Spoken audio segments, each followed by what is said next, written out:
सुप्रभात बच्चों, रिमझिम इस हिंदी पाठ्य पुस्तक के अंतर्गत आज हम कविता 6 जिसका नाम है बहुत हुआ, इस विषय से संबंधित अध्ययन करेंगे। तो बच्चों, बहुत हुआ इसका मतलब क्या होता है? इसका मतलब होता है हम कभी कभी देखो बहुत किसी चीज से परेशान हो जाते हैं, है ना। तो हम कहते हैं कि बहुत हुआ, अब मुझे नहीं करना, अब मैं इस बात से तंग आ चुकी हूँ, बहुत पढ़ाई होगी, अब मुझे पढ़ाई नहीं करना है। आपके मम्मी या आपके पापा आपके पीछे बहुत पढ़ते होंगे कभी कभी, चलो पढ़ाई करो, ये करो, वो करो, इंग्लिश करो, हिंदी करो, मराठी करो, है ना। तो फिर आप तब क्या कहते हो? नहीं मम्मी, अब ये बहुत हो गया, अब मुझे पढ़ाई नहीं करना है ना। तो इसी तरीके से इस कविता में भी एक ऐसी चीज है, एक ऐसी बात है जिससे वो लोग तंग आ चुके थे। तो यहाँ पर हम लोगों को चित्र नजर आ रहा है। देखो बच्चों, यहाँ पर ये घर है और ये दरवाजा है, दरवाजे के बाहर ये रास्ता है जो हमें यहाँ पर चित्र में नजर आ रहा है। देखो, रास्ते पर एक आदमी जो है छाता लेकर चल रहा है और हमें दरवाजे के बाहर ही हमें क्या दिख रहा है? बारिश की बूंदें नजर आ रही है ना। और यहाँ पर अंदर हमें सारे बच्चे जो है वो हमें अंदर क्या करते हुए नजर आ रहे हैं? देखो, एक बच्चा जो है वो कुछ चित्र बनाते हुए हमें नजर आ रहा है। यहाँ पर एक बिल्ली है ना। तो वो क्या कर रही है? वो पूरी भीगी हुई है। उसके बाद एक लड़की है जो घर में ही एक छोटे से टब में एक बर्तन में पानी लेकर कागज की नाव बनाकर उसमें ही खेल रही है। कुछ यहाँ पर बच्चे हैं जो घर में ही अपना टाइम व्यतीत कर रहे हैं क्योंकि बाहर तो नहीं जा सकते, है ना। अब बारिश के मौसम में हम दिन भर बारिश में तो नहीं खेल सकते, तो इस तरीके से हम घर पर बैठकर ही हमारा समय व्यतीत करते हैं। पर यहाँ पर आपको नजर आ रहा होगा बच्चों, देखो ऊपर से ये छत है और छत के ऊपर से यहाँ पर टप टप टप टप पानी की बूंदें गिर रही है और उसी जगह एक लड़का जो है वो छाता लेकर खड़ा है ताकि इन पर ये पानी की बूंदें ना गिरे। तो इसी तरीके से बच्चों, आज हम यह कविता पढ़ते हैं।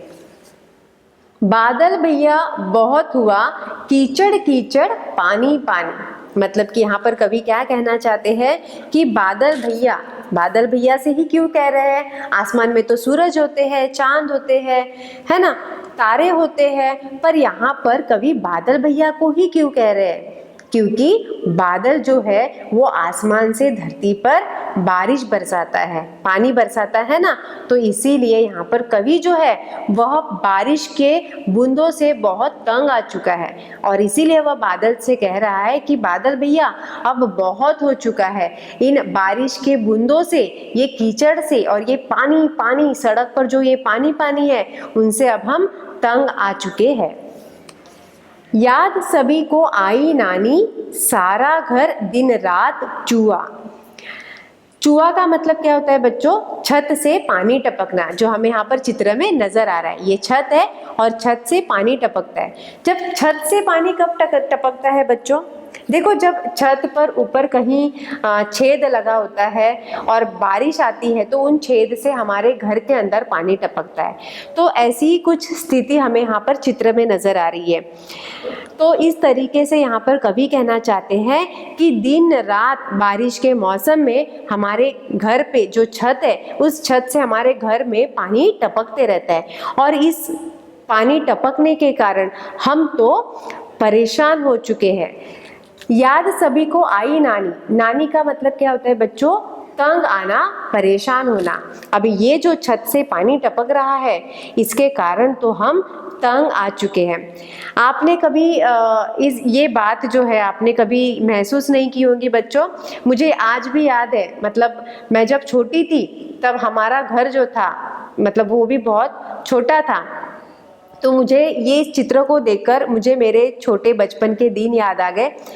मैं जब मम्मी पापा के यहाँ थी तो मैं भी ऐसे ही, हमारा जो घर था वो बहुत छोटा था और हमारी छत भी जो थी वो ऐसे ही, उस छत को ऐसे छोटे छोटे छेद हो गए थे। तो बारिश के मौसम में हमारे घर में भी ऐसे ही टप टप टप टप बूंदे गिरा करती थी।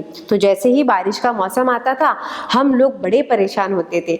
वो पानी की बूंदे ऐसे घर में इधर से टपकती थी, उधर से टपकती थी, फिर जहाँ जहाँ से पानी की बूंदे जो टपकते रहती थी तो हम उस जगह पर ऐसे छोटे छोटे बर्तन, कभी कभी वो बाल्टी रखते थे, कभी टब रखते थे।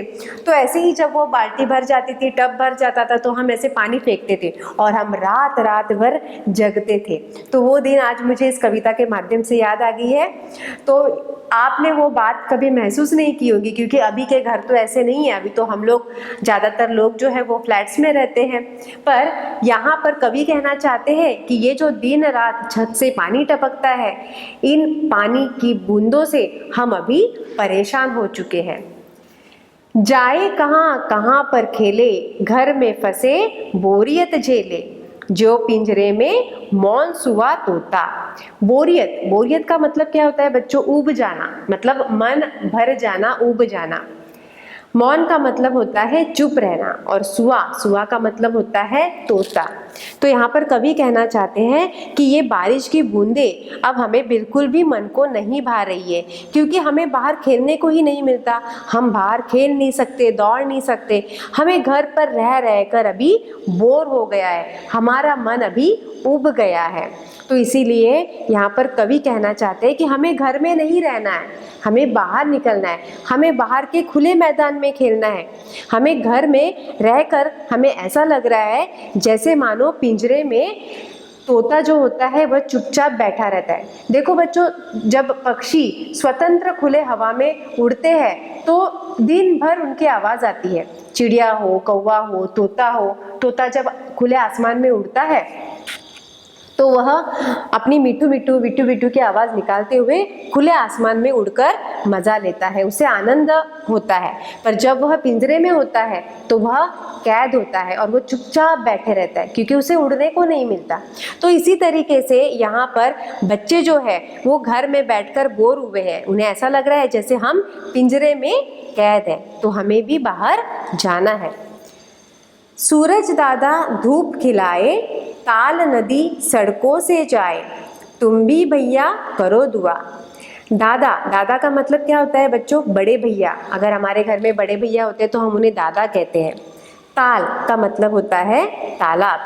तो यहाँ पर कवि कहना चाहते हैं कि सूरज भैया अब तुम कुछ सोचो, इस धरती पर ये जो सड़क नदी से भर गए हैं, इन सड़कों पर आपको धूप खिलाना है, जिसके कारण इस सड़कों पर जो नदी है, जो नदी बह रही है, पूरा पानी पानी हुआ है, उस पानी को इस सड़क से हटा दो, इस सड़क को धूप से पूरी सूखी कर दो, ताकि हमें भी बाहर खेलने का मज़ा मिलना चाहिए। तो सूरज भैया तुम भी कुछ दुआ करो हमारे लिए और हमारे बारे में सोचो। अब हमें बारिश से बहुत परेशानी हो रही है, अब हमें बारिश नहीं चाहिए। तो इस तरीके से यहाँ पर कवि जो है वह बारिश से उब गए हैं और उन्हें धूप चाहिए। तो इस तरीके से बच्चों यहाँ पर हमारी यह कविता समाप्त होती है। धन्यवाद।